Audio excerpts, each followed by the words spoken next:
So welcome to the third lecture of the course by Keith. I also hope that you are attending the problem sessions in the afternoon, because doing things by yourself is required if you really want to master and get into the subject with more seriousness.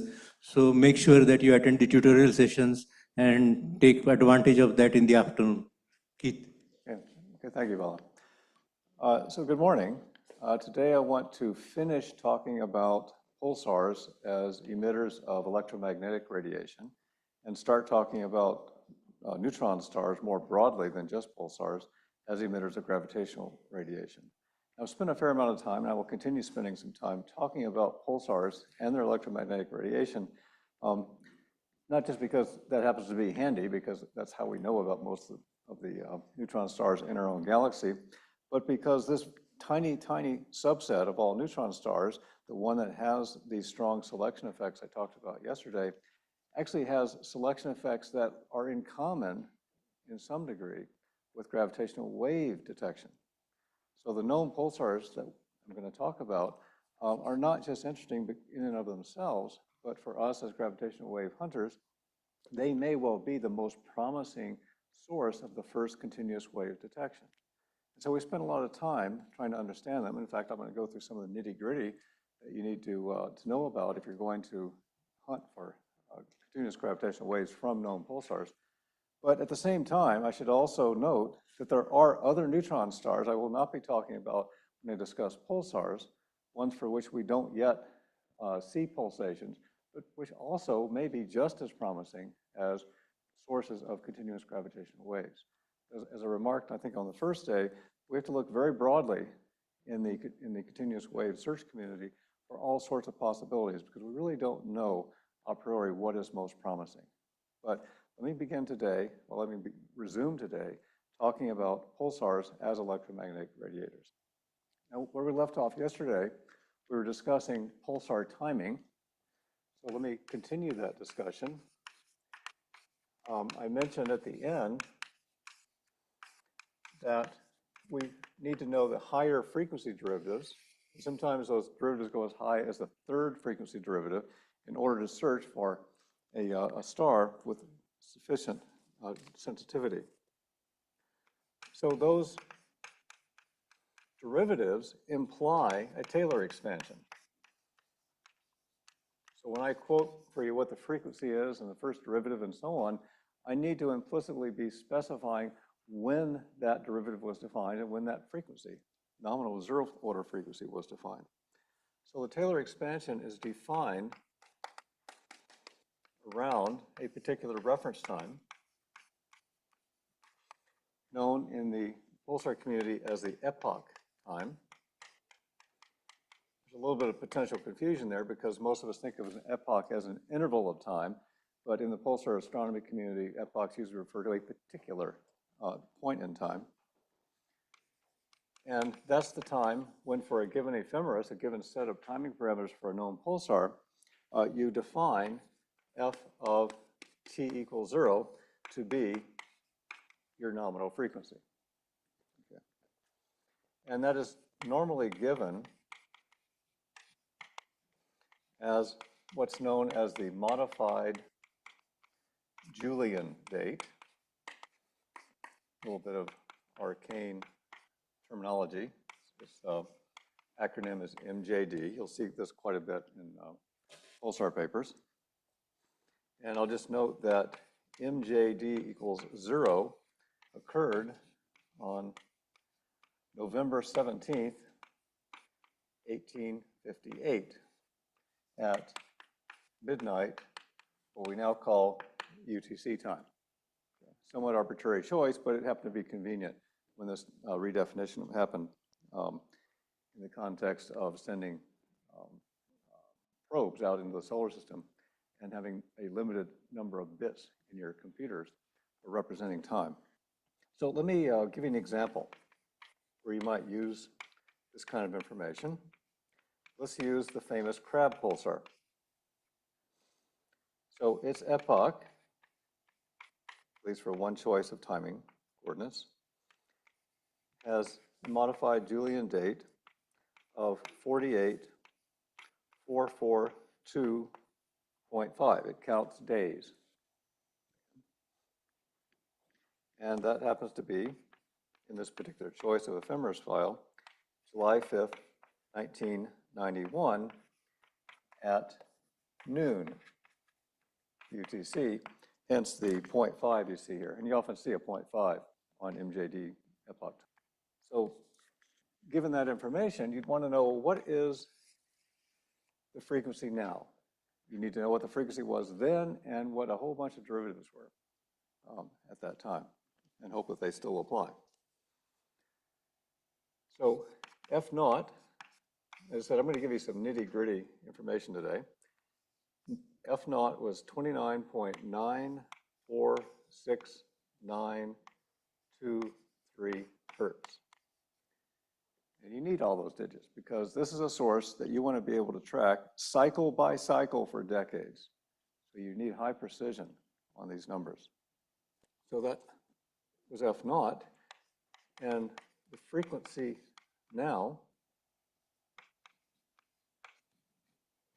is F naught plus F1 times whatever time it is now minus the epoch time, TE, one I listed here. So that's my first derivative term. And then I have 1/2 of my next derivative, F2, times T now minus T epoch squared, plus 1/6 F3 T now minus epoch time cubed. And let me just caution that when I use this terminology F naught, I'm referring to this particular frequency at this epoch time. This is not the same F naught that I also use to refer to the birth. So this F naught is not the birth frequency.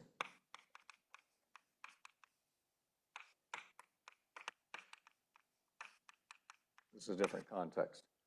We don't know what the birth frequency of the crab was. It might have been 100 hertz. It might have been 1,000 hertz. We just don't know. I'll come back to that point a little bit later. All right, so let's just go through a sample calculation. So let's define now to be July 9th, yesterday, at midnight UTC. So let me write out the terms. Once again, F naught is 29.94692 hertz. F1 is minus 3.77535 times 10 to the minus 10 hertz per second. And so if I take that first term into account, the first derivative term, then I get an offset in my frequency of minus 0.393043 hertz. That's a pretty substantial offset in the first derivative. And then for the second derivative, I have 1.1147 times 10 to the minus 20 hertz per second squared. And if I calculate that term, that delta is a positive 0.006041 hertz. Notice I have fewer significant digits on the second derivative, but I don't need as many as I do for the first derivative. And then let me give you one more term. F3, third derivative, I gave this to you yesterday, is minus 2.73 times 10 to the minus 30 hertz per second cubed. And the delta that that gives you is minus 0.000513 hertz. Now that might seem like a very tiny correction, but over the course of decades, that's not such a tiny correction, because as I said, you've got to track this star cycle by cycle. It's not good enough just to track it on average. you want to be able to use a match filter. And so if you add all of these deltas together, the total delta F is minus 0.3871516 hertz. Notice that the derivatives change sign. They alternate in sign. You can show for that for yourself. In fact, you might notice that in one of your exercises. Okay, so that means then that if I put all of this together, the rotation frequency now, or at least as of yesterday, is 29.559407 hertz. And so if you want to go look for the crab today, you'd want to use a frequency very close to that. And of course, if you're looking for gravitational radiation, you need to double that. So that gives you 59.118815 hertz. Now, in contrast, let me show you what it was back when initial LIGO started data taking. So the start of initial LIGO data taking, FGW, and what I'm using here as my date is August 23rd, 2002. So it really was that long ago that we first started looking for gravitational waves with LIGO. That frequency for gravitational waves was 59.63 hertz. And that was a problem. That was a big problem in the early days of LIGO, because in the United States, the power mains run at 60 hertz. And so we had one of our prime signals was uncomfortably close to 60 hertz. Now, Alicia's going to talk about line contamination and how many different sources there are of lines in the LIGO data, and Virgo and KAGRA for that matter. But this is a particularly nasty line contamination at 60 hertz. Power mains contamination is really, really hard to get rid of. And so you had this problem not only that you had nonlinear effects associated with the 60 hertz itself. You tend to get shoulders in the spectrum around a very strong line like 60 hertz.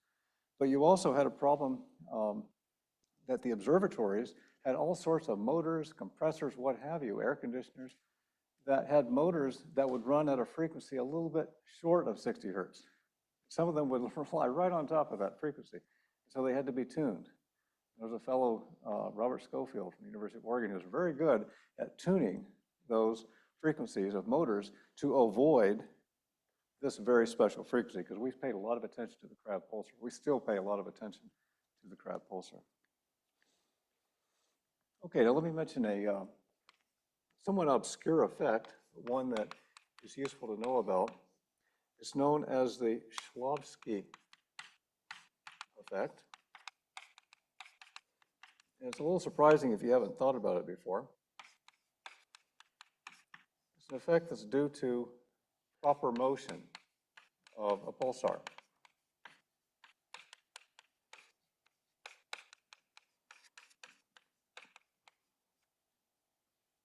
So imagine that you have a star that has a transverse velocity on the sky, what's known as a proper motion. I'll call that V perpendicular. And let's imagine that it's at some distance, d away from us.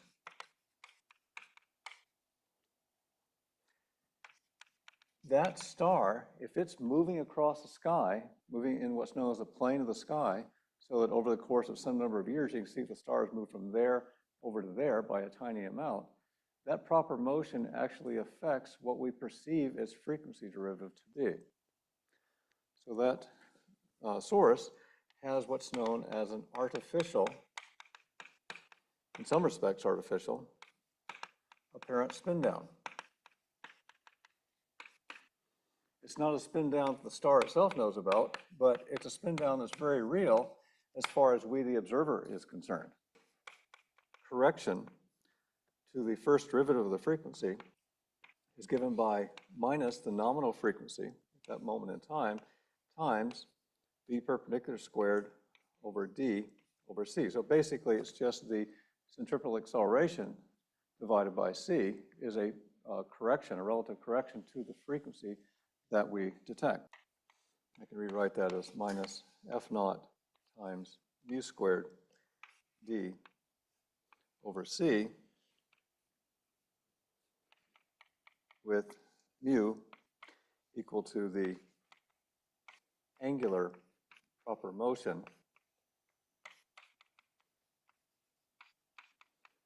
which would be given as in units of radians per second. So what you actually measure is an angular displacement, and then you use an inferred distance to the source. I'll talk about distances a little bit later. So you might wonder why that is. As I said, if you've never thought about it before, this might surprise you. So let me just explain where it comes from in an intuitive way. So it's actually very much like an ambulance going by. We're all familiar with the Doppler shift in sound of a vehicle with a siren. As it approaches you, it has a higher pitch. As it recedes away from you, it has a lower pitch. And if you track that out over time, where I have the frequency of the pitch here, my vertical axis, I'm going to draw here the true frequency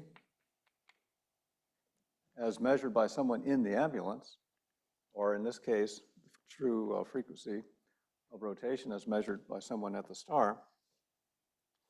And what you find is at the time of closest approach,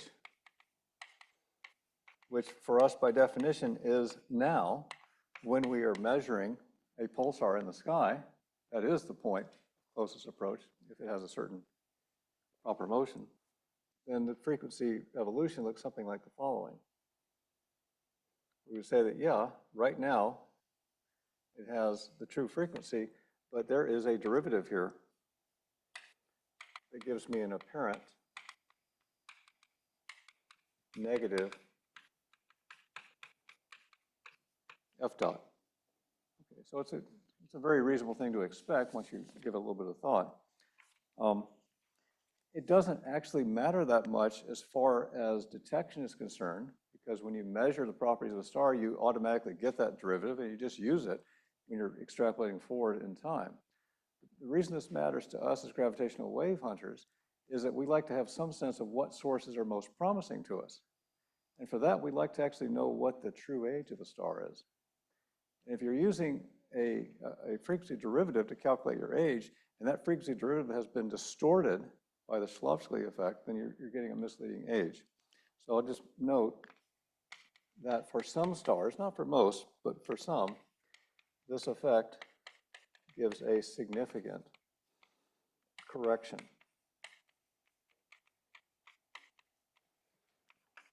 to the estimated age. This is especially true for a handful of millisecond pulsars, where you might look at the apparent frequency derivative and say, that star looks relatively young. That looks like a promising source. But then when you look at the Shklovsky effect, you realize, oh, actually, it's not as interesting as I thought it was. So something to bear in mind. Let me just say a few words, a few qualitative words about another issue which is known as timing noise. So, as I mentioned before, there are some young stars that are not so stable, not so steady. Some young stars have extra, what you might consider, at least as far as we can tell, are stochastic timing fluctuations. Now, they may not be truly stochastic.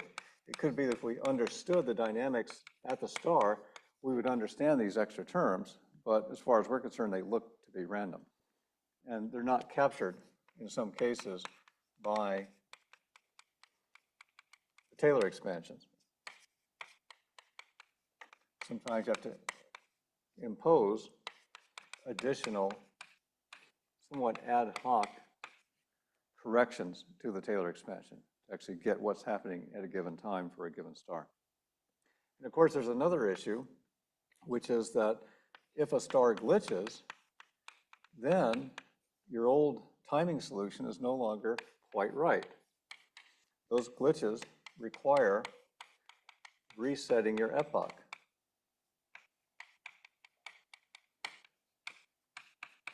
So I gave you some detailed numbers for the crab over there, but that's just based on the Taylor expansion. If you really want to know what's going on with the crab right now, you need to have an updated epoch that includes any potential corrections due to glitches and other sources of timing noise.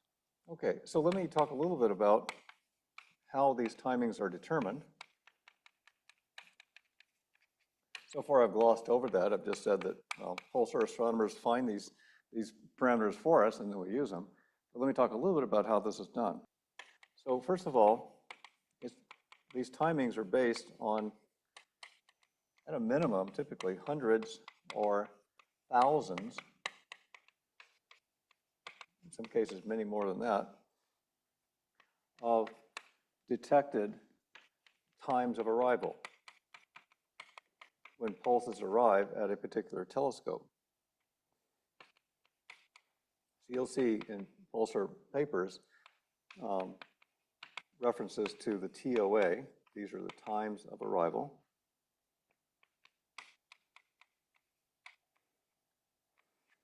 Of individual pulses.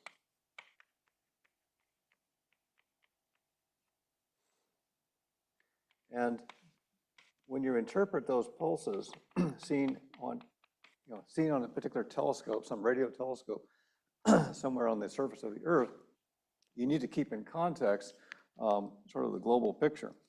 So first of all, you have to correct for dispersion of the signal,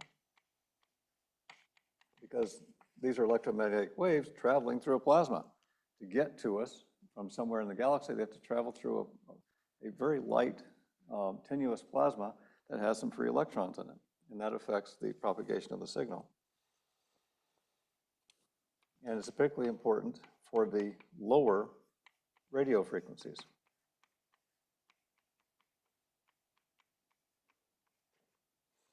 And that dispersion actually makes the detection significantly harder for weaker sources. I'll illustrate that in a moment, why it's such a potential problem. So the fact that there is dispersion makes it harder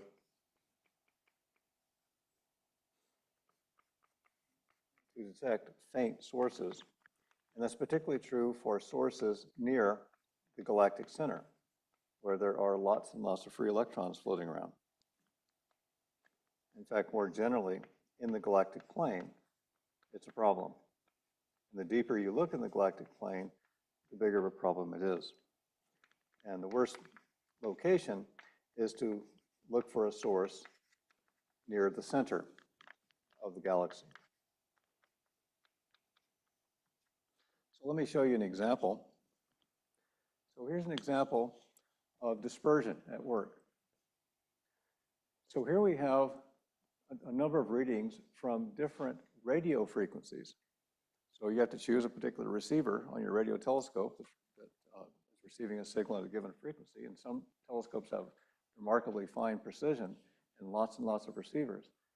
And you can see that this pulse is moving in time with respect to the period of the star itself. So over the course of going from roughly 1500 hertz, 1500 megahertz, excuse me, down to a little below 1400 megahertz, that pulse has moved all the way across the period of the pulsar.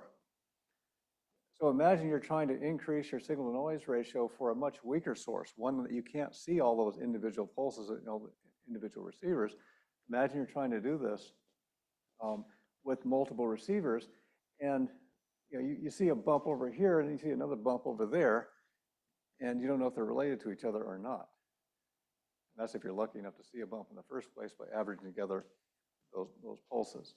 So it's actually quite a challenge. It's actually quite analogous to the challenge we do in continuous wave searches to find these sources in the first place, because you have to search over different possibilities for when the pulse arrived, different possibilities for the dispersion that you need to apply.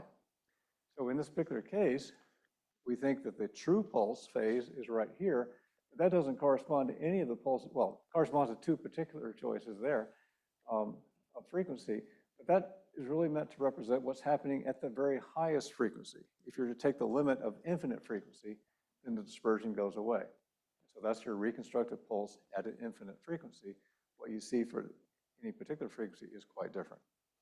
And so if you're trying to look for these things, this is an important effect to be aware of. Okay, so those kinds of dispersions, if you want to infer the distance to a source based on how much dispersion you see in a given source, you need to use models, fairly detailed models, of the galactic free electron density.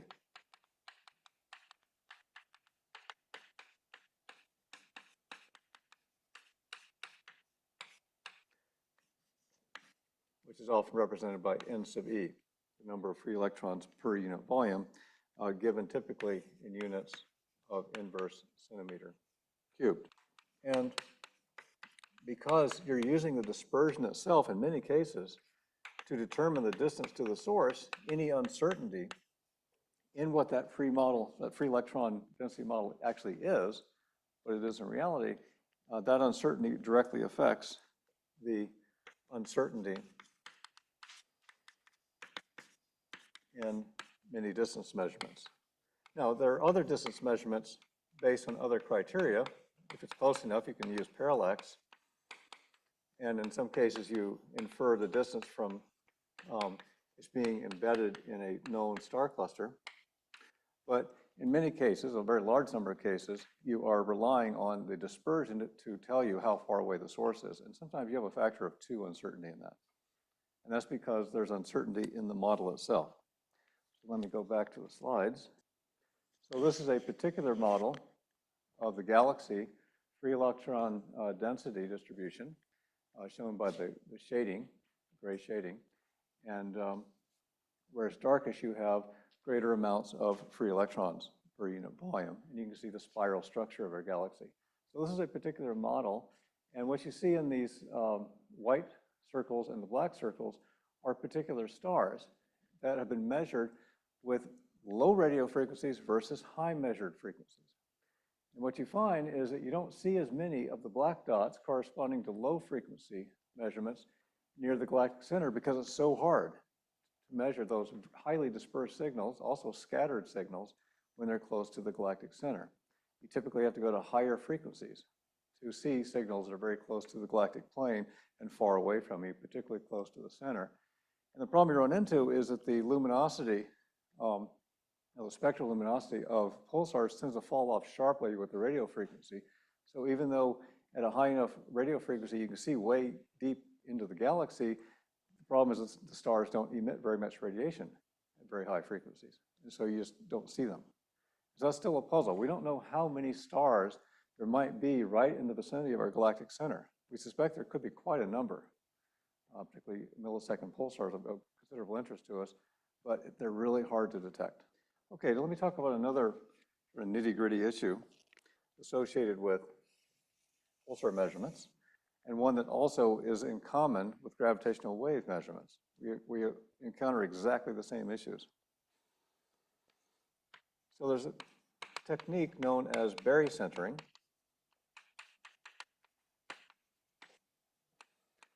The timing needs to correct for some mundane but unavoidable issues associated with the Earth's motion. So you must correct for the Earth's motion. And what I mean by the Earth's motion is, first of all, colloquially speaking, we say it's motion around the sun. I'll be more precise about that in a moment. It's orbital motion. But you also need to know the telescope's motion with respect to the Earth's center of mass. And so you also have to take into account where the telescope is on the Earth's surface and what time it is, because it's moving around the Earth's spin axis.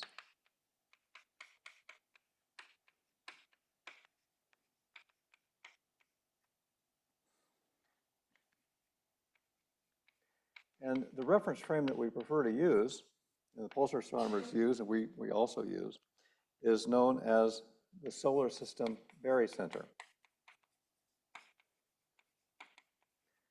In some sense, it's our best estimate of the center of mass of the solar system.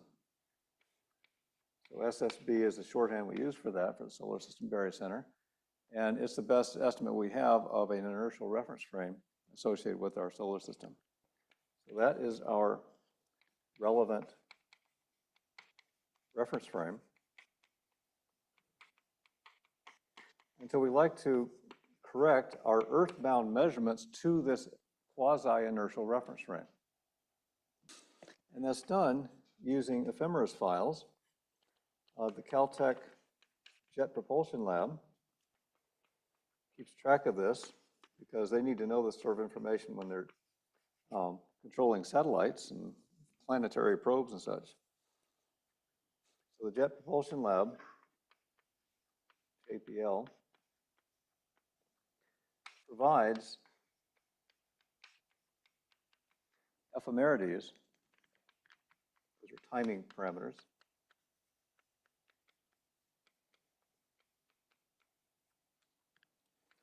to account for these motions. And in particular, also account explicitly for the motion of the Earth, the Moon, the Sun. Remember, the Sun itself is also orbiting that barycenter, which is actually within the Sun itself.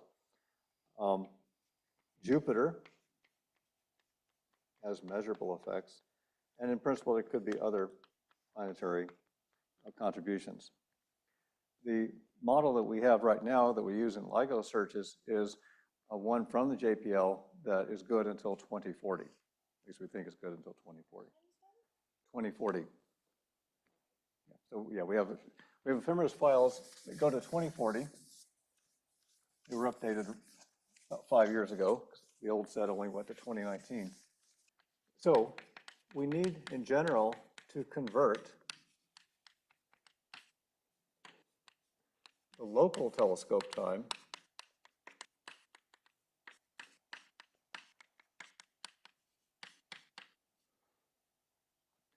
to the SSB reference frame, because we want to know the arrival time in that inertial frame. So what we really want to know is when would the signal hit the barycenter for a given direction on the sky.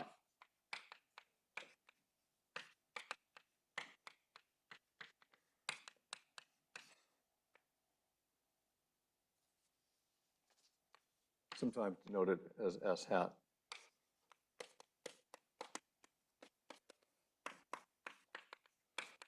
So we want to know where that signal would, when that signal would arrive for a source at an apparent location on the sky with respect to the SSB. If a source is close enough, you have to worry about actually how far away it is, and the fact that the wavefront is in principle spherical, not planar. But in most cases, a planar wavefront is a good approximation. We don't normally worry too much about the distance, especially for sources that are of gravitational wave interest. Okay, so the way this correction is done is to say that the time at the solar system barycenter is whatever you measure for the time of arrival for some particular pulse at your telescope somewhere on the Earth's surface, plus a number of corrections. Let me just write them out, and I'll explain them one by one.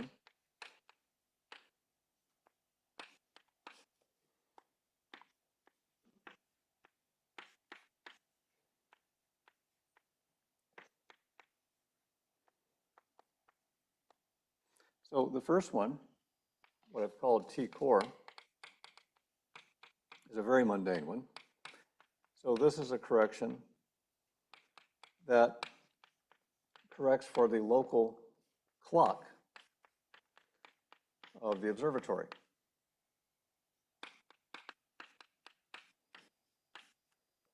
Maybe an imperfect clock. You got to know what time zone it's in, what the UTC time is, and so on.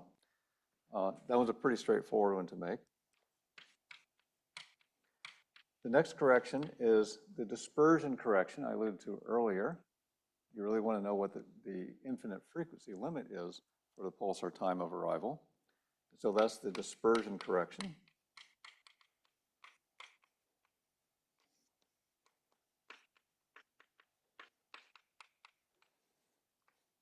That is taken in the limit of infinite frequency.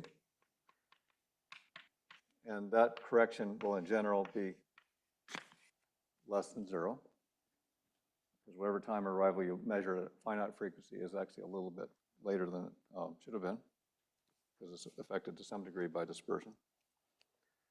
This next term is known as the Romer correction, hence the R. And that's given by 1 over c times a certain vector r dotted with s hat. And you can break that up into r of the Earth's center plus r of the telescope with respect to the Earth's center. So both of those terms apply. And this is taking into account the finite propagation time between the solar system barycenter and the location on the Earth. I'll just caution you that when you look in the literature, you will find different conventions for what the signs of these quantities are. Sometimes the sign is taken to be the direction from the SSB toward the pulsar. Sometimes it's the opposite. And sometimes this R is also taken to be opposite. So sometimes you'll see a positive correction here, sometimes you'll see a negative correction. Just be aware of whatever convention is being used in the paper you're looking at. The next correction is the Shapiro delay due to the passage of an electromagnetic wave through a gravitational well.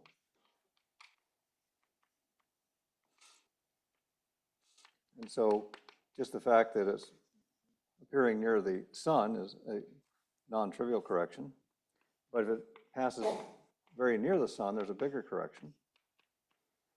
And sometimes, for a particular observation period, you might have to worry about passage near the sun or Jupiter, because electromagnetic wave could pass right over the limb of Jupiter or right over the limb of the sun. In the case of gravitational waves, we have to worry about something passing right through the center of the sun and right through the center of Jupiter. That's an effect that the electromagnetic astronomers don't have to worry about. And then the last correction is for the Einstein effect. So this is an Einstein delay from what in general is a varying gravitational well time dilation.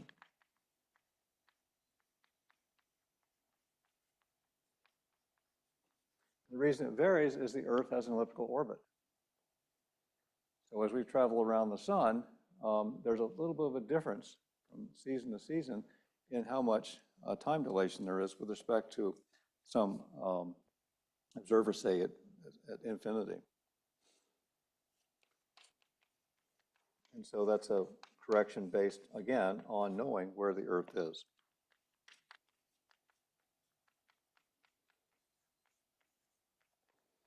And so these are all corrections that pulsar astronomers using electromagnetic telescopes make routinely, and the same corrections we have to apply when we're doing searches for continuous gravitational waves. Okay, so now let me talk a little bit about timing evolution, and in particular, how that relates to the pulsar population. You have really nice blackboards here. I wish the blackboards at Michigan were this good.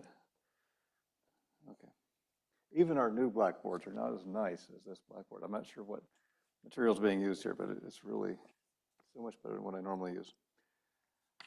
Okay, so as I said, I want to talk about timing evolution and population.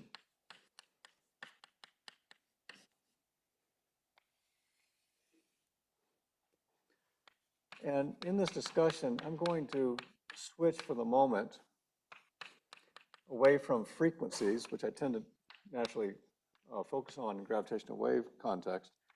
But for the time being, let me talk more about period and period dot for discussing the population. And the reason for that is by far the norm in the pulsar literature. So when you read a paper about pulsars, it's almost always referring to periods and period derivatives, not so much frequencies. Yeah. So let me show you a figure to begin with. Okay, so this is a plot of a very large number. It's not quite up to date, but it's in a few years of being up to date, of a large number, more than 3,000 known pulsars. Just to explain the markers, the red triangles correspond to isolated pulsars, and the blue circles correspond to binary pulsars. This horizontal axis is the rotational period in seconds, and then the vertical axis is the dimensionless period derivative. So lots of orders of magnitude on the vertical axis and a fair number on the horizontal axis. You see a number of obvious patterns here. We see that there are a lot of stars up here in the upper right region that are mostly isolated, and those are mostly stars that are in fact spun down. The younger stars tend to be up in the upper left. The older stars kind of move toward the bottom right. I'll talk more about that in a moment. And then you see that the binary stars are disproportionately down here. The binary stars are disproportionately down here at low periods, high frequencies, and they also have relatively low period derivatives. They're not changing all that fast. Okay, so we think that the bulk of this population, which includes some also isolated stars, that these are what are known as recycled pulsars. So these are stars in binary systems where there is a companion that has accreted matter onto that star. So it may have originally been a young pulsar that spun down, could have started at 100 hertz and spun down to a few tens of hertz or even lower than that. But accretion provided it with new material that rained down on the surface and spun it up. Because as that new material flows onto the surface of the star, it brings angular momentum and it spins a star up over the course of millions of years. And so there's a whole completely different set of populations down here that correspond to these binary sources. We think that many of these isolated stars were once in binary systems, but they oblated away their companion. The companion just essentially vaporized over time. And so that's the first thing that jumps out at you is this distinction in these populations. If you're a pulsar astronomer, you care about all sorts of details I'm not showing in here with different markers. There's things like rotating radio transients. There are magnetars, which I will talk a little bit about, up here at these very high regions that correspond to these dashed lines with a negative slope that have magnetic fields associated with it. I'll explain why those markings are there in a moment. But the very high values of magnetic field correspond to what are known as magnetars. And they seem to be a somewhat distinct population, but there are arguments that really there's a continuum and that the magnetars aren't all that really different from the rest of the population in terms of where they belong in a model of how these stars evolve. Now, as I mentioned at the beginning of today's lecture, not all neutron stars we care about are on this diagram, because there are some neutron stars that we're well aware of, but for which we don't have pulsations measured. Scorpius X1 in a binary system, for example, Cassiopeia A, which is a supernova remnant that has a clear neutron star at its center based on X-ray emission, several others like that, that we look for all the time in gravitational wave searches because we think they are of interest, but we don't yet know what their pulsation frequency is, or even if they ever will be detected as pulsars. But we're reasonably confident they're spinning, and we're hoping that because they're young, in the case of these supernova remnants, they still have some residual asymmetry about them. Oh, it depends. As you move toward lower periods and higher frequencies, the binary fraction increases steadily.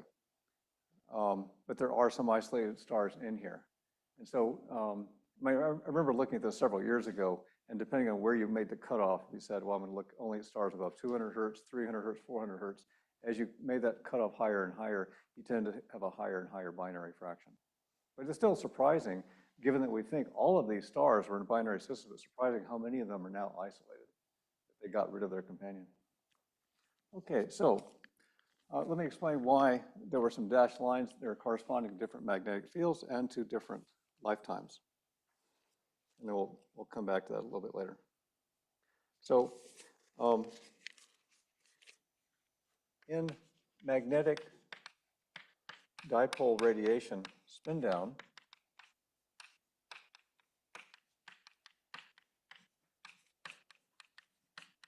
due to the fact that we have this magnetic field that's tilted with respect to the spin axis and is spinning around like mad, we expect stars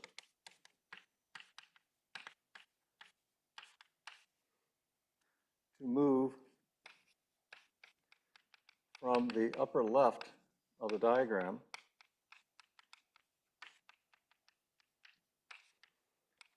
to the lower right.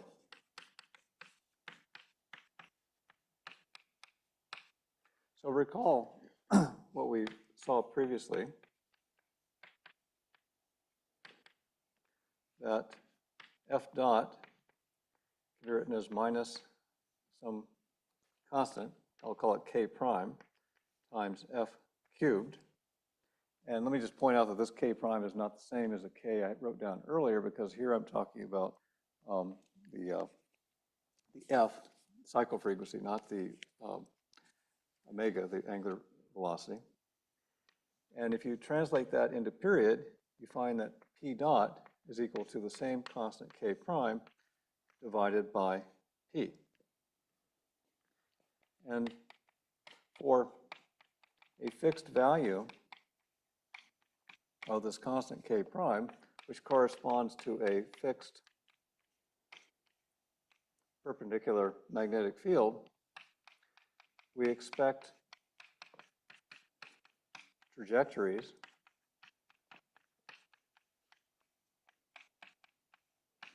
in that P dot plane with a slope equal to -1 in, as I indicated in that figure, a logarithm of P dot versus log P plane.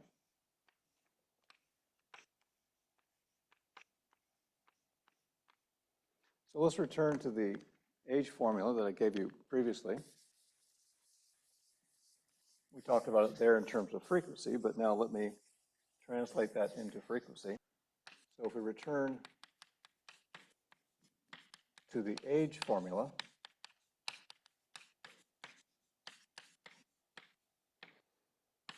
and we go from F and F dot to P and P dot, then we can write the age tau as being P over n-1 P dot. Notice I don't have a minus sign this time because a P dot, it has a positive value. The period gets longer with time, as opposed to the frequency, which gets shorter with time. And then I have this correction based on what the original period was. So 1 minus P naught over P raised to the n-1 power, like so, where P naught is defined to be the initial period. And here I'm referring to the birth period. Okay. But as before, it's useful to make the approximation that this is approximately just P over n-1 times p dot, when it's the case that the initial period is much less than whatever is measured currently. And so that means that to some approximation, lines of constant slope equal to +1 correspond to a constant age. If you make this approximation that P naught is much less than P. And we can then also invert this relation.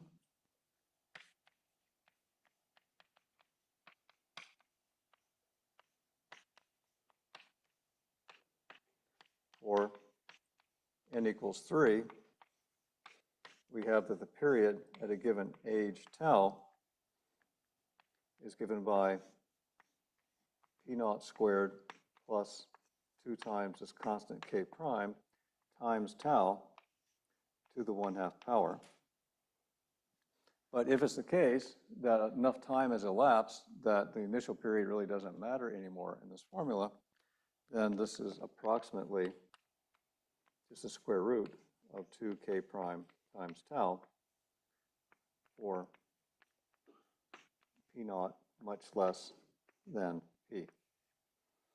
Okay, so let me address how accurate it is to make that assumption, that the period now is much longer than the initial period, or if you like, the frequency now is much lower than the initial frequency. So I ran a couple of very crude simulations of what you get under this magnetic dipole radiation model to contrast what you see for an actual true age versus what you infer from the just the instantaneous values of P and P dot. And these dashed colored lines correspond to what you get if you make the assumption that the period is always much longer than it was initially. These solid curves with the same colors for a given age. This is 1 year, 10 year, 100 year, up to 10 of the 10 years. And what you see in the solid curve is if you had a pure magnetic spin down.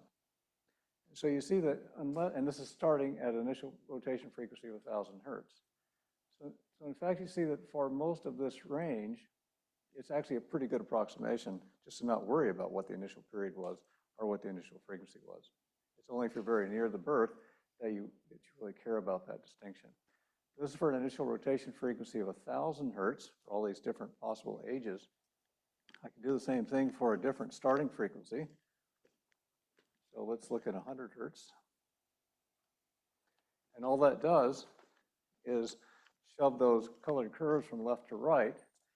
But again, you see that there's actually a relatively narrow range, basically the gap in this region, the gap in this region, where the distinction actually matters that much. So unless you know you're dealing with a star that's actually very young, then that approximation is not that bad. So don't worry so much about the fact that you're neglecting what the initial period or the initial frequency was.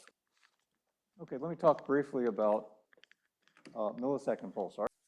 So when I talk about the birth of a star and how we infer the age from the current period and period dot, or if you like, current frequency and frequency dot, I'm typically thinking in context of isolated young stars, ones that have not had a companion accreting on them. But as we saw in that diagram, there's a very important subset of these millisecond pulsars with high frequencies and low periods that have had accretion going on. And in principle, the same formulae apply.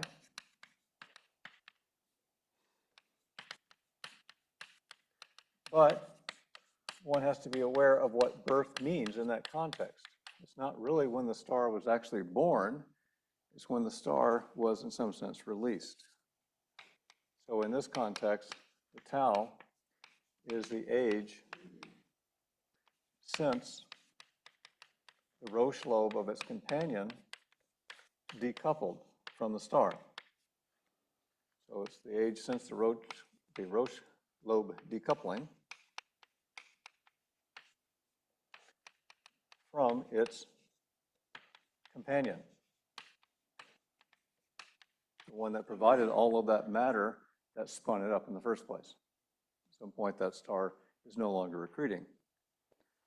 Now, that said, if you look at the inferred ages of some of those millisecond pulsars, some of the inferred values are actually greater than the age of the universe. So we know there's something not quite right about that estimate. It's not orders of magnitude off, but factors of 2. That suggests that this model needs a little bit of tweaking. It suggests that the decoupling probably involves, or at least in some cases, involves some extra breaking of the star, the neutron star, from its magnetosphere interaction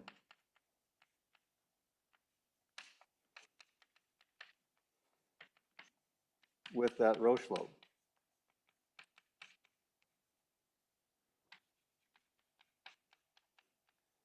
There's a nice paper by Thomas Torres from about a decade ago that discusses this possible solution to the puzzle as to why we have ages that seem to be inconsistent with the age of the universe. Now, for most millisecond pulsars, in contrast to the ones we just focused on, the relatively young isolated stars, this assumption that F is much less than F naught is probably not so accurate, just because they already have high frequencies, and they're spinning down slowly for the most part. And so it may well be that many of them are still within a factor of 2 or less of what their actual initial frequency was from that Roche lobe decoupling. They have very low spin down values. It just takes them a long time, meaning hundreds of millions or billions of years, to change their frequency by an appreciable amount. Okay. Okay, so that's all I wanted to say for now about pulsars and their electromagnetic radiation. Yeah, question? Yes, that's right, the lower left region. Yeah, that's right. So it's the age since, well, that's our interpretation. It's the age since it was no longer being accreted upon by its companion. That's when it stopped getting spun up and eventually settled down as the other companion, in some sense, ebbed away. Okay, so I'd like to now switch attention to, where did I leave off over here? Yeah, let me do it over here. I want to switch attention from electromagnetic emission to gravitational wave emission, in particular, continuous gravitational wave emission. But let me begin by first outlining where we're going in this topic, or at least I should say a set of topics, and then start looking at the basics.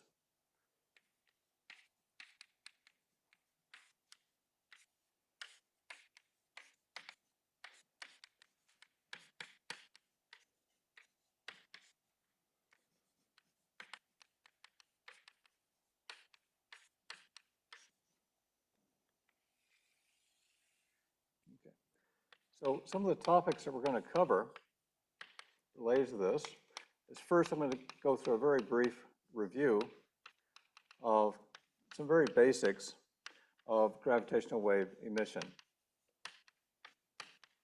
And I'll start by looking at the more familiar case, because we have detections of coalescing binary mergers. I'll just go through that very quickly.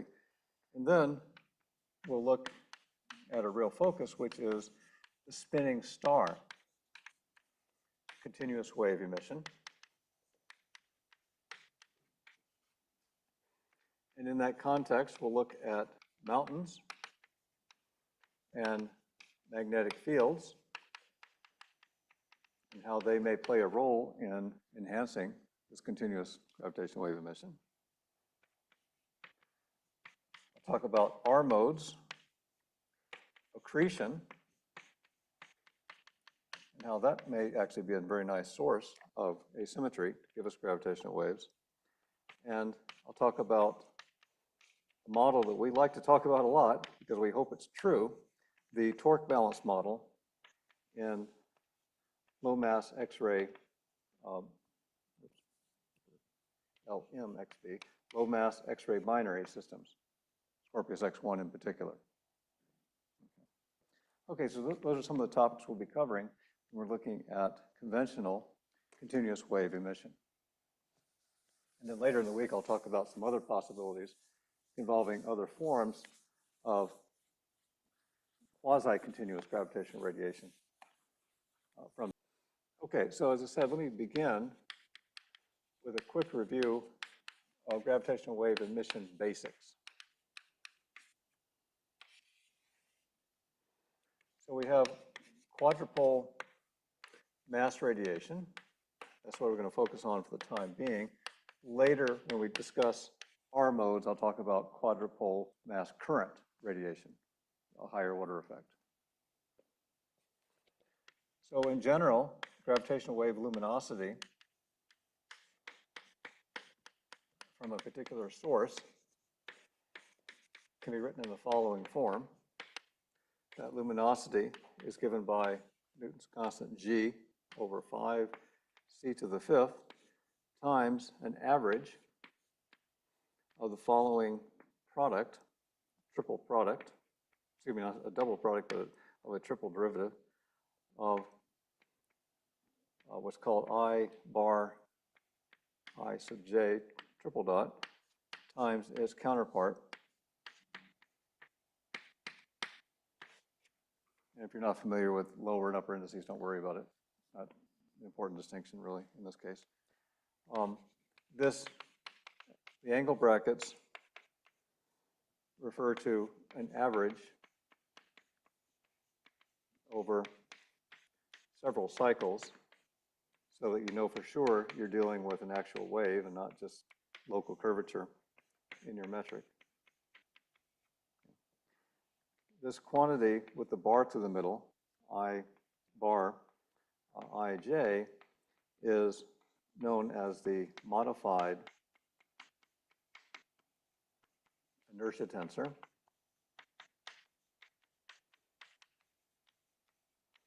So it's a modification of what you normally think of in ordinary classical mechanics. Is defined to be I sub ij minus 1/3 of delta ij times basically the sum of the diagonal terms of the inertia tensor. And explicitly, the conventional unmodified version of the inertia tensor is a familiar form. I sub ij is an integral over the volume of the body of its density, including all energy density, that depends in general on time and position in the body. And then you have the product of the corresponding coordinates, spatial coordinates. Okay, so it has a very close Newtonian analog. So let's apply this formalism to a relatively familiar example, namely the case of binary system that's close to merging. And the reason it's close to merging is it's emitting gravitational radiation and the orbit is shrinking as it loses energy. The energy of the orbit is negative, it's a balanced system, and it's getting more and more negative as it loses energy to gravitational waves.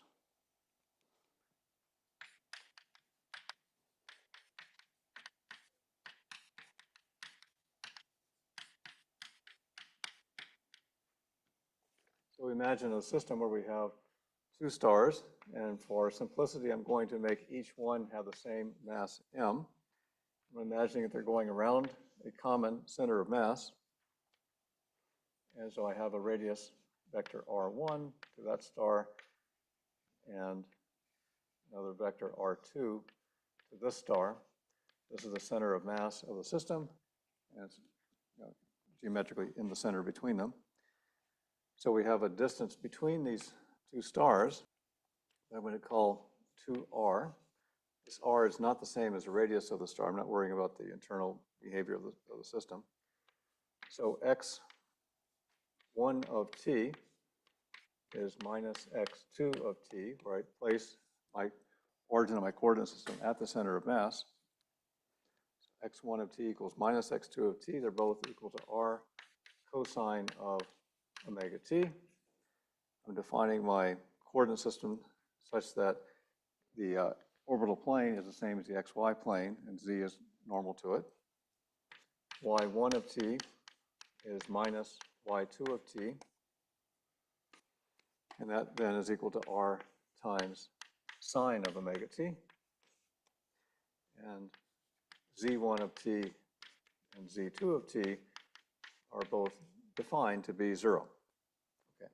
So with that basic definition of the parameters of my system, what I find is that the modified inertia tensor, I, and its third time derivative looks like the following: m times r squared times 2 omega cubed, omega being the orbital frequency.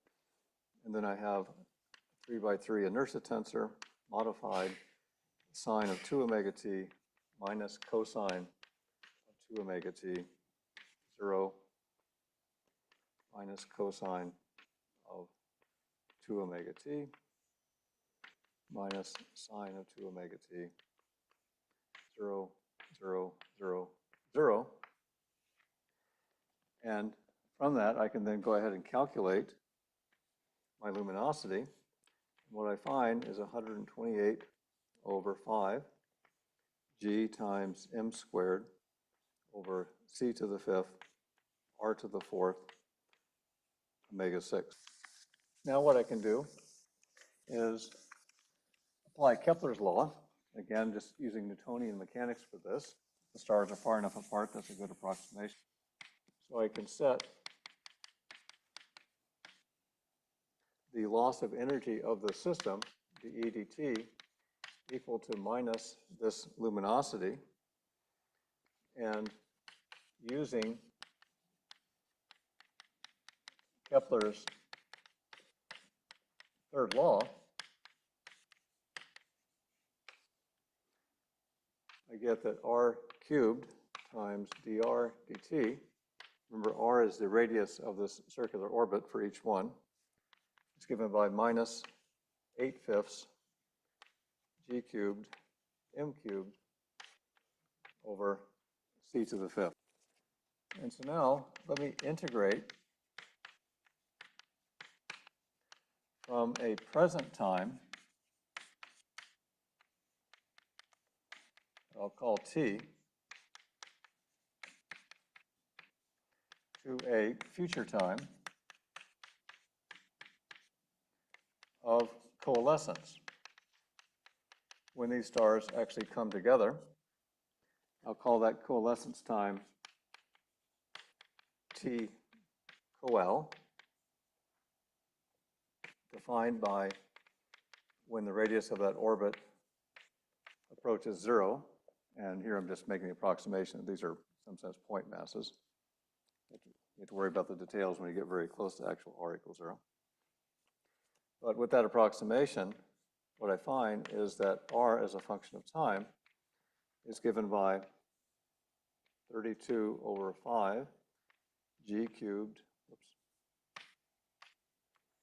m cubed over c to the 5th times t coal minus t raised to the 1/4 time. Remember that t is less than or equal to t coal because t refers to the present time and it's going to merge in the corresponding signal frequency, twice the orbital frequency,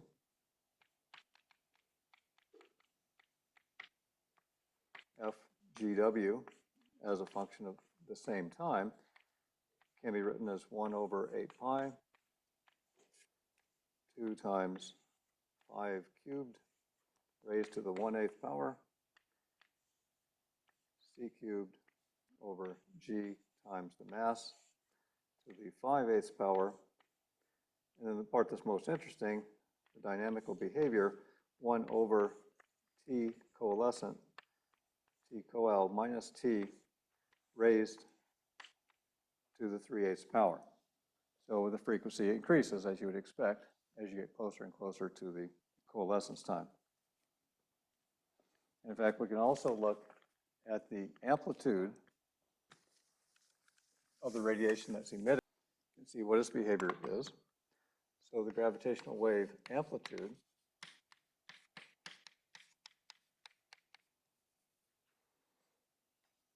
and I'm going to assume that I have an observer along the spin axis of the system.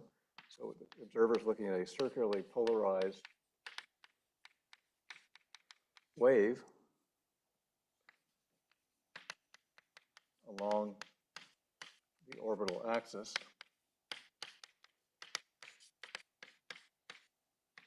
And I'll assume the observer is at a distance d.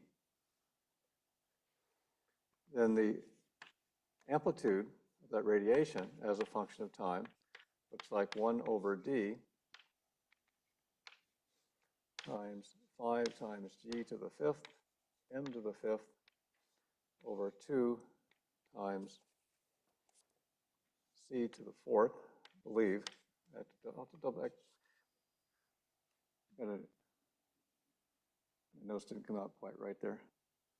No, I think that's actually a very different number. To the 11th, to the 1/4 power times 1 over T coal minus T to the 1/4 power. So again, we see 1 over the power of the time remaining. And so we conclude from this that both the amplitude and frequency rise very sharply in the final moments.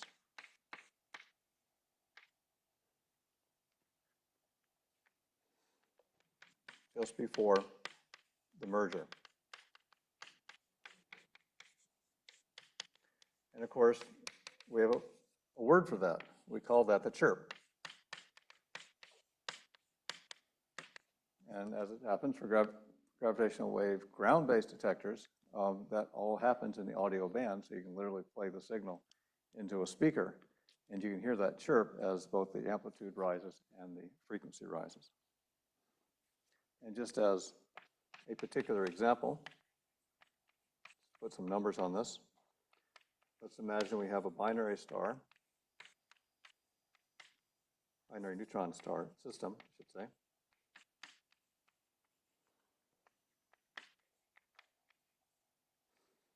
And here I'm going to use a parameter tau defined to be this difference between the coalescence time and my current time t. And what I find numerically is that FGW of t is given by 29 hertz times 1.4 solar masses over the actual mass of each individual star. Remember, I'm using the equal mass approximation for simplicity. That is raised to the 5/8 power. And if I have 1 minute left to go in my coalescence, my frequency is 29 hertz. And if I look at 1 millisecond before, it's 1800 hertz times the same factor, where now I have 1 millisecond over tau to the 3/8. If I looked at 1 second, it would be 135 hertz. So there's a very dramatic rise right at the very end. And of course, you've all heard those chirps and have seen the spectrograms associated with them.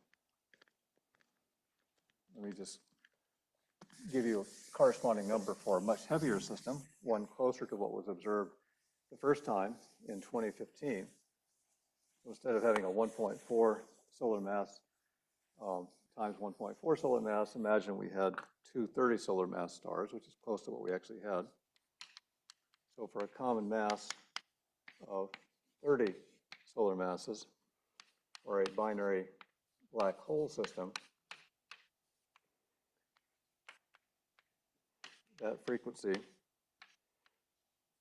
is reduced by a factor of 30 over 1.4 to the 5th power, which is about 6.8 for a given value of tau. Now, all of what I've just presented to you is making lots of simplifying assumptions for the sake of analytic calculation. So in some sense, it's still a bit qualitative. There are, in principle, significant corrections from several different effects. So one, of course, would be unequal masses.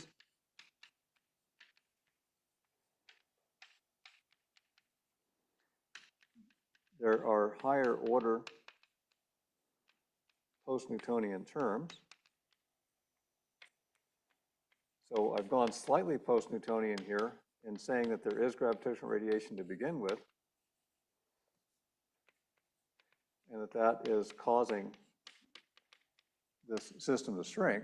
But of course, you can go to higher orders by iterating. I've ignored all of that in this analysis.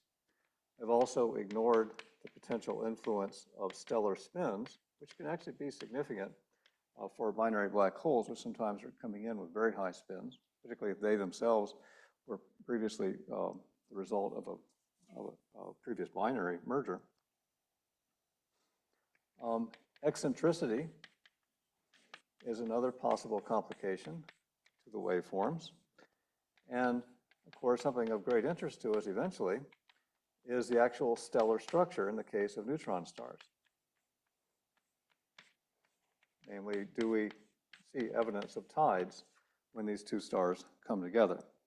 And at this point, although we have seen plenty of evidence of unequal masses, we've seen evidence of the need for higher order terms, and we've seen evidence of stellar spins, we don't yet have any definitive evidence from the first three observing runs, 01 to 03, at least, as I said, not definitively seen. There are hints in some of the mergers that these kinds of effects are playing a role, but that has not been nailed down. Of course, this kind of a gravitational wave source is by its very nature transient. So this is a transient source.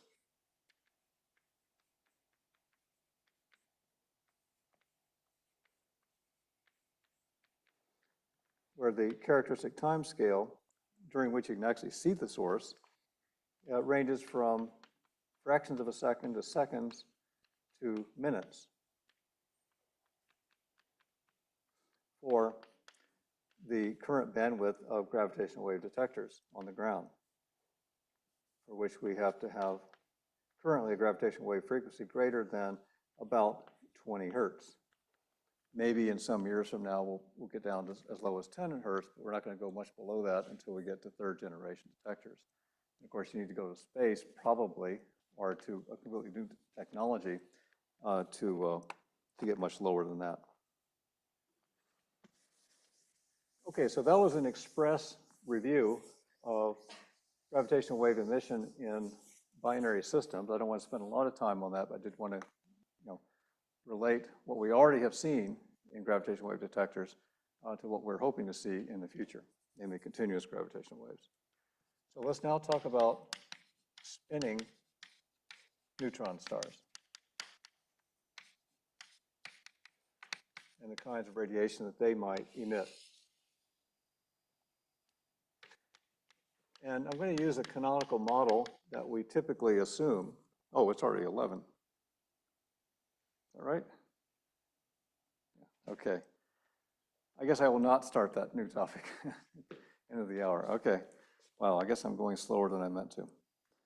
All right. Well, I'll stop there for today, and we'll pick up here tomorrow. Let me ask if you have any questions. That's the idea. Yeah, we're trying to put everything in one clean, as good inertial reference frame as we have access to here in our solar system. Well, we know it's not truly inertial because we're going around the center of the galaxy, so it's not perfect. It's good enough. I guess that's the answer to your question. It's a convenient place to define a pretty close to inertial reference frame that's not far from us. I mean, we don't want to go to the center of the galaxy because then we're talking about 8.5 kiloparsecs of corrections, and you don't want to really go there. And if you pick some place outside the solar system, well, what would you pick exactly? So it's a reasonable choice to make if you're here on the Earth.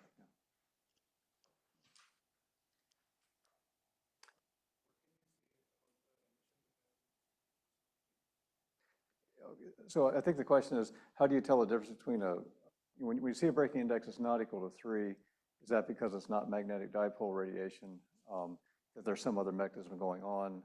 What else could be going on? And the answer is there's a lot of stuff that could be going on. And I guess the quick answer is it's definitely not magnetic dipole emission if it's not close to 3, that there's something else going on. We think that in many cases, magnetic dipole emission is contributing pretty substantially in a lot of cases. But there's other sources of energy loss that are playing a role.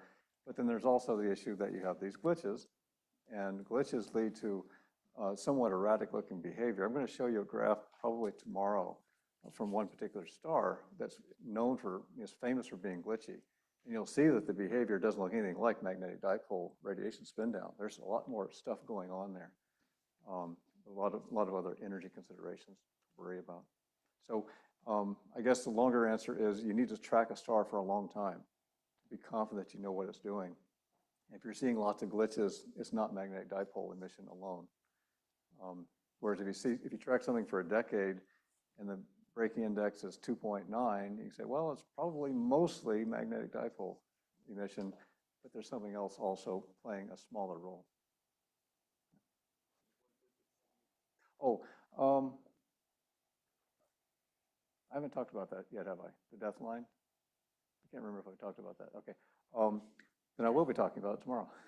But basically, it's a place where there's no longer enough oomph in the star to generate those cascades of pairs. You need to keep replenishing the magnetosphere with electrons and positrons from these pair cascades. At least that's what we think is happening. And if a star spins down to a low enough frequency and a low enough magnetic field, then that turns off. And that in some sense defines the death line. Okay. And then now it's not as clean as a line. In fact, it's the conventional wisdom now is it's really better to think of it as a death valley because there's depending on the history of the star, what the magnetic fields are, there are other physics that comes into play, but there's a range where it starts to peter out and you just can't see it anymore. But it's not quite as clean as a sharp line. Thank you.